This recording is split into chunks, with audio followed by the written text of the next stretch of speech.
Hello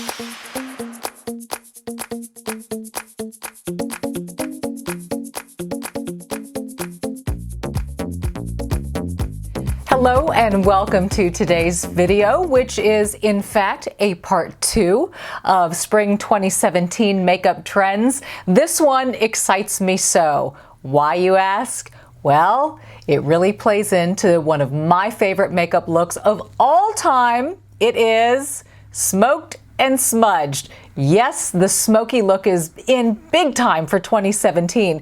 Now they are using some iridescence, a little bit of shimmer. The skin tone itself has some glow to it. In this video, I will incorporate some shimmery tones, which, as you know, we oftentimes shy away from on this channel because as we age and the skin tends to get a little bit more crepey, it can really accentuate the shimmer. So I'm going to leave this up to you. If you feel like you can incorporate some of these shimmery colors, go for it.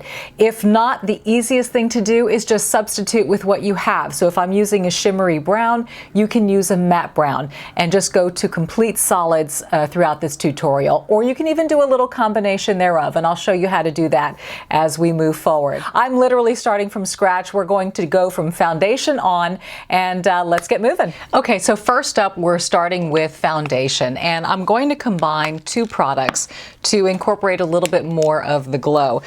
This is the first time I've used this product on this channel. It is by Tarte. It's one of their foundations. It's the Empowered line. It's a hybrid gel foundation in medium honey, and it offers a little bit more of a dewy finish, and then I'm going to combine it with my Laura Mercier tinted moisturizer illuminating, and this has a little bit of gold to it. So together it's a really, really pretty combination. And like I said, since we're going to be using some iridescence, it makes sense to kind of combine the two. So what I will do, my hand, just put a little bit of the Laura Mercier, and then I will use a foundation brush and get some foundation on it, and then blend the two together and start applying. It's a little bit of a different color from my skin initially. I got way too much sun yesterday sitting out with my son at his track meet. I had sunscreen on. I thought I had enough, but this Texas sun in February can be a little surprising. So needless to say, I got more color than I had hoped. This actually is normally a perfect match, but today my undertone is a little more red than usual, but this will blend in pretty quickly. And then with the rest that I have in my hand, I always take and I go right here on my neck and pull it down. And that's especially important if you have your hair either short or pulled back. You want to have the same coverage on your neck as you do on your face. I always like to do just a tiny bit on the lip, just as a base for the lipstick to come. Okay, good coverage, but as you can see, more of a dewy finish than the Marc Jacobs Remarkable, which is what I normally wear. That's my go-to foundation for work and for evenings out. But this is, like I said, more of a dewy, springtime, smoky look, and so I'm going to keep it that way. All right, so now that the foundation is applied, next up I'm going to take some powder, my translucent loose from Laura Mercier, and just get a little bit on a powder puff, and I'm just going to press it into my eyelid area, because we're going to start working on these eyes first. And I also get a little bit in the brow because I'm going to define my eyebrows as well. And when you have a very dewy finish foundation and you don't set it with powder, and then you do any kind of pencil or shadow in the eyebrow, it's going to smear. So that's why it's really important that you get that part set with powder, which then readies it for the next stage. And that would be, in this case, I'm using powder, Anastasia Brow Wiz in Auburn. There you go. starting with the darker shade first. And let me answer this question, because even though I have microbladed eyebrows, when I wear no makeup, I actually now feel like I have eyebrows, which is the best gift ever. So I can go out without makeup, I've got brows, I didn't have to paint them on, and it's wonderful. But when I do a full face of makeup, I will always still go in and emphasize the brows, because even with the microblading, it's not enough when you do a full face of makeup. So I've had a lot of you ladies ask me that question, and I wanted to make sure that I clarified. I will also say it's much easier filling in eyebrows after the microblading because there's already a baseline there to follow. So I'm just going to go in on the underside. I draw my line, and then I'm going to take what's left and flick up. And this makes it look like hair strokes, as opposed to boxing something in and then coloring it.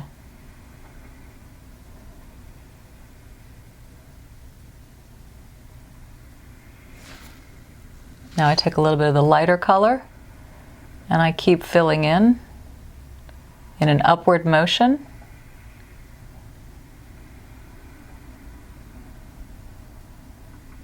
Until I feel it's complete. Same thing for the other side. And then I always check for symmetry. Sometimes you have to add a little bit to one side or take away. But in the end, we want our brows balanced and not overly done or drawn in. Okay, so now that that's set, we are ready to move on. And I already have base applied to my eyelids, and it's been set with powder. So at this point, I'm ready to go with the smoky look. And what I really want to emphasize is there's a lot going on here, but I don't want it to seem like it's going to take a lot of time. Your application with this can be quick because the key is smudged and smoky, which makes it a little bit looser and a little more effortless, not so precise and defined like the winged eye and things like that. So I'm going to start with a firm brush, and all of the eyeshadows that I'm using today are by Jentry Kelley, who's a Houston-based makeup artist. Brownie Batter is the first one, and this is an iridescent brown. So I'm going to start by taking this brush, I'm going to pat it in here, get a good amount on the brush, tap off any excess, and this is going to go straight on the lid. And I'm going to take it and just push it in. So I'm going to have some iridescence here on my lid. Just like I've said before, this is the only place that's really safe for everybody to use iridescence because it's the flattest part of the eye. It's the most forgiving. So if you shy away from iridescence, you can at least do it right here on the lid, and everything else can stay matte if you need to. Now I'm going to take this color and I'm going to bring it up here into my crease line so that when I open my eye, you'll be able to see the iridescence from the crease down to the lid. And this is a color that I'm going to build.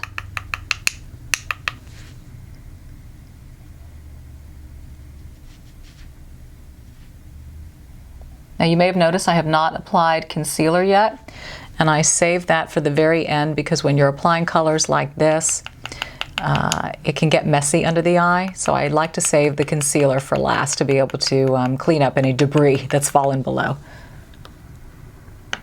Okay, so the same thing now on the other lid. Okay, so I have that in place, and the next thing I'm going to do is take a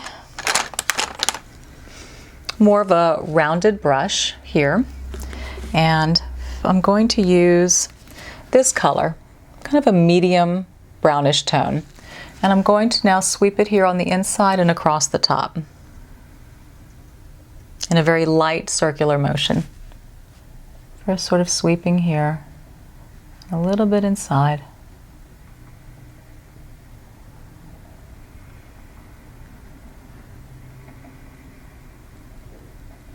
And I'm just going to use this as my top border. And I'm also going to take it on the outside And we're going to start to build this outside color, starting on the lighter side, and then we'll be moving darker and darker. I've had also a lot of you ask about blue eyes. You can definitely do the browns and the blacks, but you can also do grays, a little bit of green and gray, especially on the lid, and that will really bring out the blue in your eyes. So don't be afraid to play. All right, next up I'm going to take this really dark brown right here with a smaller brush, and I'm going to start building in now on the outer corner. Starting from the outer part of the lash, working up in light circular motions, no harsh lines. The key to this look is smudged and smoky. So you don't want anything to be hard or linear. And I am again following this line right here from the outside of the eye to the outside of the eyebrow. And that's my guideline. And I'm staying right underneath my brow bone. Very small circular motion. Okay, the next thing I'm going to do is take a flat brush, and I'm going to go in with a highlight color. This one is crème brûlée. It has a lot of iridescence, so I'm going to go very carefully, and I'm going to hit just here under my outer portion of my brow bone. Tap that in, and that's really going to make the brow bone come to life. And connect it a little bit with the dark, and I will use a blending brush to combine the two in just a moment. The other place where I will use this is on the inner corner of the eye, right here. Okay, and then the soft blending brush that I had, that medium brown shade, I'm not going to add anything to it. I'm just going to take it and now just whisk it all together in a circular motion. And this really blends away harsh edges. A light whisking outward and up. Okay, next on my list is doing the waterline, and this is L'Oreal's Voluminous in brown. You can go either brown or black. Brown is always better for more of a daytime look, black obviously for night, but either way can work because we're still going to top line the upper lash with some black anyway. So I'm going to take this now in the waterline.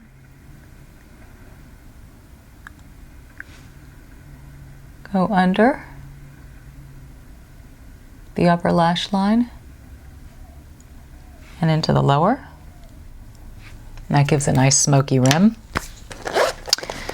Okay, next on my list is Man Eater by Tarte Black Twist Liner. And I'm now going to really block in this upper lash line, working from the underside and getting the lashes a little bit darker. And you want to stay underneath, because if you start lining from the top, what happens is you start taking up some precious real estate up here, and you ruin the pretty bronze that you have on your lid. You want that to be your focal point. Next up is that flat brush where I use the bronze color for my lid. I'm now going to take a little bit more of that, and I'm going to sweep this. This is the smudging part, now underneath on my lower lash line. And that brings that pretty shimmery bronze now to the bottom part. Again, the key to this is blended. Blend, blend, blend. No hard lines. Very soft. I will now apply a layer of mascara. Oh, by the way, this is Tarte's Man Eater in black. Now you have a couple of choices. You can stop here. If you're young and you want to, you can smudge a little bit of mascara on the bottom lashes. Or You can carry on like I will and use Andrea Strip Lash number 53, very thin lash, to go on the upper lash line, again to emphasize those top lashes because I just like drawing the eye up. So I will do that, and we'll apply with Strip Lash adhesive in clear. And you can see, just to give you an idea on the size. Okay, and like I showed you in last week's video, I grab the lash with a little pincher that they provide, take the gel. I like to let it sit for a few seconds. It becomes tacky, makes it easier to apply. And then we will go from top and press it in. And you want that lash strip right there at the base of your lash line so it doesn't interfere, like I said, with this really pretty bronze that you have going on your lid. And now we carry on to the other side. And now we have the opportunity to clean things up. And I'm going to move on to my concealer. Naturally, Tarte, here it is, Maracuja Creaseless Concealer in light medium, I believe. Put it on a brush and I just tap it in. I see I've got some spillage down below. Good opportunity to clean up using that line from the outer corner of the eye to the brow as my guide. So next on the list really is setting this, and I'm going to use for under the eye because the Tarte needs to be set well. So I'm using the Buff Puff with the loose powder, and I'm going to press that under my eye, which is really gonna cut down that shine there. And now for the rest of my face, because I don't want to mattify the dewy finish, I'm now going to use just a large brush, dip it in my powder, shake off the residual, and just do some light downward strokes with the powder. This way I'm not too shiny, but I'm also not too matte either. There's a happy medium with this. So we have our smudged and smoky eye complete. Now we're going to quickly carry on with the NYX Contour Highlight Palette. I'm going to use these two medium colors, kind of touch them together, carve out a little contour, just going right under the cheekbone on up, into the hairline, under the neck, and wherever you feel like you need to contour. If it's the nose, whatever. It's up to you. Watch my contouring and highlighting video to figure out where to do it and what it will do for you. Blush, of course, MAC Melba, of course. Right here under the iris of the eye. And that's it. Just a little pop of a peach color. I also have this product by Benefit, What's Up. It's a highlighter essentially, and it has a gold glow to it. So you could use something like this on your cheekbone, for instance. Instead of the highlight powder, this has a little more of a gold shimmer to it, which complements the gold that we're using up here on the eye. And last but not least, we have the lippy. And I'm going to use Lipstick Queen's Nude Metal, the perfect gold, and I'm not doing lip liner. Again, the whole purpose of this look is to be smudged and smoked, so I'm just going straight on with the lipstick. A very light and natural color, which is exactly what you want when you have drawn all the attention to the eye. There you go, smudged and smoked. My favorite. Thank you, Spring 2017 editors who decided that this was a look to achieve. I think it's great. I've always loved the smoky eye. It's just been one of my favorites, but what they've done this year is they're using a little bit more of the iridescence, the bronze, and that carries into a little bit of the lip color, like I said, with the gold on the cheek. You can do a creamy matte nude lip color if you want. Like I said, there are so many ways to vary this and play with it and tone it down if you need to. But I just wanted to show you the iridescent look if this is the route that you wanted to go. But again, you can modify, go all matte with this and still create a beautiful, beautiful smoky smudged look. So I hope you enjoyed this tutorial and found it helpful for you. I think it's nice sometimes starting from scratch. In this case, I incorporated a lot of new product, new foundations to create a different type of a finish as well. And we need to see that because our needs change as the seasons change. So let me know what you think. Comments, ideas, suggestions. So this is part 2. I've had so many of you ask for the corporate wardrobe, so that may be next. And then out of the blue, I posted a picture on Instagram and Facebook. My husband and I went to the ballet ball and I did my hair in an updo. And a lot of you said, how do you do that? How do you do that? Updo, updo, updo. And that's really cool too, because I bought some hair pieces that clip in to give my hair more length and fullness to be able to twist it and to do all of that. So yes, I think, I don't know, wardrobe updo, wardrobe updo. You tell me. I'm good either way. So I look forward to next week, and whatever it is that you want, continue to follow me on social media and enjoy your smoky smudge look. Effortless yet effort. Imagine that. Be bold, be blessed this week, and I'll see you next time. Bye.